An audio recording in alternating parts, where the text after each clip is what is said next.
रायगडच्या रोहा शहरात खासदार सुनील तटकरे युवा प्रतिष्ठानच्या दहीहंडीला 50 ते 55 गोविंदा पथकांनी हजेरी लावली।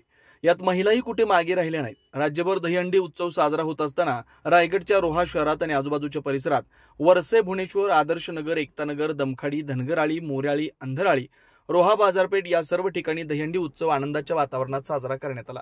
यानंतर खासदार सुनील तटकरे युवा प्रतिष्ठानच्या वतीने आयोजित दहीहंडीला हजारो प्रेक्षकांची उपस्थिती होती।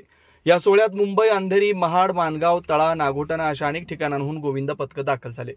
या कार्यक्रमात 40 ते 45 पुरुष गोविंदा पथक आणि 15 ते 18 महिला गोविंदा पथक सहभागी झाले। या पथकांनी 5 थर, 7 थर, 8 थर असे उंच मानवी मनोरे रचून दहीहंडी फोडून सण साजरा केला। यावेळी आलेल्या सर्व विजयी गोविंदा पथकांना मंत्री आदिती सुनील तटकरे, आमदार अनिकेत तटकरे आणि विविध मान्यवरांच्या हस्ते रोख रकमेचे धनादेश व पारितोषिक देऊन सन्मानित करण्यात आलं। या दहीहंडी उत्सवात रोट खुर्द गोविंदा पथकानं प्रथम क्रमांक पटकावला। आदल्या दिवशी एकनाथ शिंदे यांच्या शिवसेनेच्या प्रथम दहीहंडीतही हाच पथकानं विजय मिळवलेला होता। त्यामुळे आजही सुनील तटकरे युवा प्रतिष्ठानच्या दहीहंडीत प्रथम क्रमांक मिळवल्यानं रोट गावामध्ये जल्लोषाचं वातावरण आहे। या सोहळ्यात खासदार सुनील तटकरे युवा प्रतिष्ठानचे सर्व पदाधिकारी, कार्यकर्ते आणि नागरिक मोठ्या संख्येने उपस्थित होते।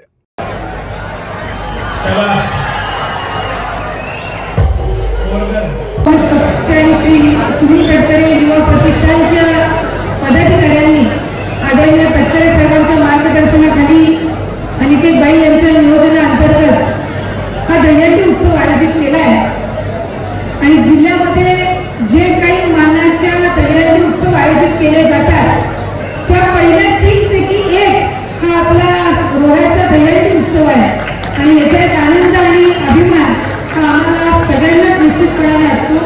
आलेल्या सर्व गोविंदा पथकांचे सुद्धा मी या निमित्ताने स्वागत करते, त्यांचे आभार मानते की दिवसभर वेगवेगळ्या दहीहंडी उत्सवाला जरी त्या ठिकाणी बाहेर गेले तरी जिथपर्यंत रोह्याच्या मानाच्या या दहीहंडी उत्सवाला ते येत नाही तिथपर्यंत त्यांचा दिवस आजचा काही संपत नसतो।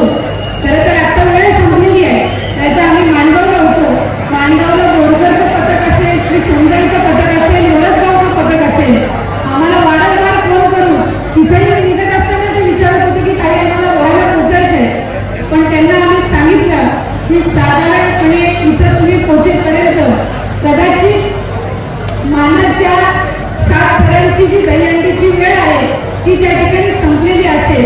काहींना आम्ही सांगितलं की माणगावच्या मानाच्या किंवा काही जी दहीहंडी आहे तिथं आपण सहभागी व्हावं, पण इतका आनंद आणि उत्साह हा सगळ्यांमध्येच या आपल्या दहीहंडीच्या स्पर्धेमध्ये भाग घेण्यासाठी असतो। या आपल्या स्पर्धेच्या आयोजनामधले वैशिष्ट्य म्हणजे की क्वचितच एखादा गोविंदा पथक इथून दुखापत होऊन गेला असेल। मला वाटतं इथं 99.99% कुठल्याही गोविंदाच्या आपल्या बंधूला किंवा भगिनीला कधी दुखापत झालेली नाही। अशा पद्धतीची नियोजन आपण त्या निमित्ताने करत असतो आणि साधारणपणे आपल्या इथली आरोग्य व्यवस्था असते ही सुद्धा तितक्याच पद्धतीने आपल्यासाठी उपलब्ध असते। मी अधिक आपल्या सगळ्यांचा वेळ घेणार नाही, पण गेल्या अनेक वर्षांपासून जसं या दहीहंडी उत्सवाच्या निमित्ताने आपण सहभागी होत आलेला आहात तसंच पुढच्याही कालावधीमध्ये ज्या ज्या वेळेला आम्ही त्या ठिकाणी याचं आयोजन करू त्या त्या वेळेला आपण सहभागी होत राहावं। भाई माणगावला आपण पहिल्यांदाच राष्ट्रवादी काँग्रेस पक्षाच्या वतीने आयोजन केलं आणि तिथं पहिलं दहीहंडीचं प्राईज म्हणजे पहिलं पथक जे दहीहंडी फोडेल त्याला 1,11,000 मी जाहीर केलं होतं, पण पुढच्या वर्षीपासून मी आज तिथं घोषित करून आले की 2,11,000 तिथं केलं जाईल। आता आपण यंदाच्या वर्षी ते 3 वर्ष वाढवायचं नाही, 3रं वर्ष आहे।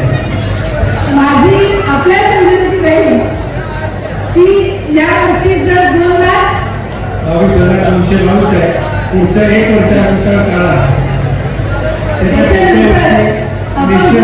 दुप्पट वाढ करू एवढा शब्द तुम्हाला देतो। आपल्या सगळ्यांना मी मनापासून शुभेच्छा देते आणि आणखी एक बाई आपल्याला विनंती राहील, आपण 7 थरांची जी आहे ती जी रक्कम आहे त्याच्यामध्ये आपण पुढच्या वर्षी वाढ करावं।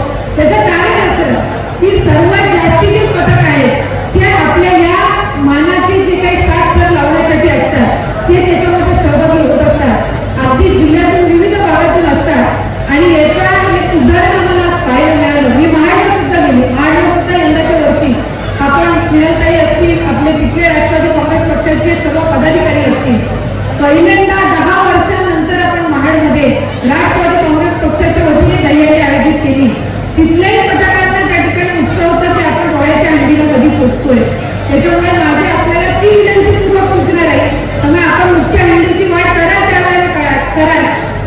आगामी काळात जे सात थर लावतील त्यांच्या रचनेमध्ये निश्चितपणाने आपण पुढच्या वर्षी वाढ कराल अशी मला खात्री या निमित्ताने आहे.